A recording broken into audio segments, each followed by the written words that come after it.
வணக்கம். இன்றைய தினம் 4 செப்டம்பர் 2023. டைம் வந்து கரெக்டா 11 மணி 42 நிமிஷம் ஆகுது. இன்னைக்கு ஆல்கோ ஷார்ட் ஸ்டார்ட்ல பாத்தீங்கன்னா காத்தால 45 44,500 கால் ஆப்ஷன் 44,500 புட் ஆப்ஷன் எடுத்தது. அதுக்கப்புறமா பாத்தீங்கன்னா மார்க்கெட் வந்து கொஞ்சம் கீழே வந்த உடனே stop loss put option side stop loss hit ஆனதுக்கு அப்புறம் 43,800 புட் ஆப்ஷன் எடுத்தது. பட் நான் ஓவரால் 5,000 ப்ராஃபிட் 6,000 லாஸ் எல்லாம் செட் பண்ணி வச்சிருந்தேன். 5,000 ப்ராஃபிட் வந்த உடனே கட் ஆயிடுச்சு.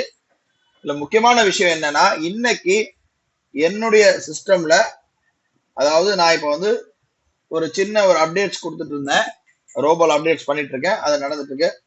அதன் அடிப்படையில இங்க வந்து ஒரு சின்ன ஒரு பக்ஸ் மாதிரி இருந்தது.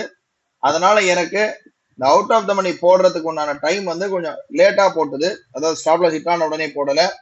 அது நமக்கு வந்து இன்னைக்கு ஃபேவரா முடிஞ்சது. எதனாலன்னா மார்க்கெட் வந்து தொடர்ந்து கீழே விழும்போது ஸ்டாப் லாஸ் ஹிட் ஆயிட்டு எனக்கு இந்த 5,000 ப்ராஃபிட் வந்தது. ஆனா நார்மலா பாத்தீங்கன்னா இன்னைக்கு இன்னும் ட்ரேடு கம்ப்ளீட் ஆகல. மத்த எல்லா அக்கௌண்ட்ஸுக்கும் ட்ரேட் எதுவும் கம்ப்ளீட் ஆகல. இதுக்கு மட்டும் 5,142 கிட்டத்தட்ட 5,000 ப்ராஃபிட் புக் ஆயிருச்சு. ஓவரால் 4,800 கிட்ட ப்ராஃபிட் புக் ஆயிருக்கு. நாளை வந்து ஒரு புது ட்ரேட்ல சந்திக்கலாம். நன்றி, வணக்கம்.